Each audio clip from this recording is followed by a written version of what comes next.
மேகதாது அணையை எதிர்ப்பதாக கூறி நடுவர் மன்றம் அமைக்க தாவேக அரசு கோருவது தற்போது இருக்கும் நிலையை இன்னும் தீங்காக்கும் என சீமான் எச்சரிக்கை விடுத்துள்ளார். நாம் தமிழர் கட்சியின் ஒருங்கிணைப்பாளர் சீமான் வெளியிட்டுள்ள அறிக்கையில், காவிரி ஆற்றின் குறுக்கே மேகதாதுவில் அணை கட்ட முற்படும் கர்நாடக அரசின் செயலை எதிர்ப்பதாக கூறி நடுவர் மன்றம் அமைக்க கோரும் ஆளும் தாவேக அரசின் போக்கு மிக மிக தவறான முடிவு என குறிப்பிட்டுள்ளார்.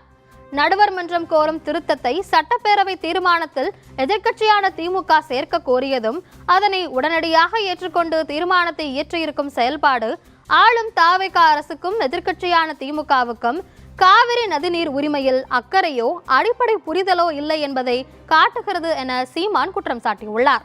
கடந்த திமுக ஆட்சியிலேயே நடுவர் மன்றம் கோரி மடல் எழுதப்பட்டதாக எதிர்க்கட்சித் தலைவர் உதயநிதி ஸ்டாலினும், நடுவர் மன்றம் அமைக்க வலியுறுத்தி சட்ட நடவடிக்கை மேற்கொள்ளப்பட்டு வருவதாக முதலமைச்சர் விஜயும் கூறியிருப்பது கூடுதல் அதிர்ச்சி அளிக்கிறது எனவும்,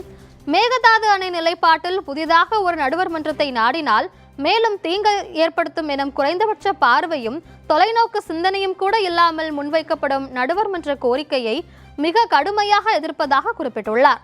காவிரி ஆற்றின் குறுக்கே மேகதாதுவில் அணை கட்டுவதற்கு எதிர்ப்பதாக கூறி நடுவர் மன்றம் அமைக்க கோரும் முடிவை கைவிட்டு அத்தீர்மானத்தை பின்வாங்கி புதிய தீர்மானத்தை இயற்ற வேண்டும் எனவும், அனைத்து கட்சி கூட்டத்தை கூட்டி விவாதித்து தமிழ்நாட்டுக்குரிய காவிரி நதிநீர் பங்கீட்டு உரிமையை உறுதி செய்வதற்கு முன்னெடுக்க வேண்டிய சட்ட போராட்டங்களையும் ஆக்கப்பூர்வ பணிகளையும் தொடங்கிட வேண்டும் என தாவேக அரசை சீமான் வலியுறுத்தியுள்ளார்.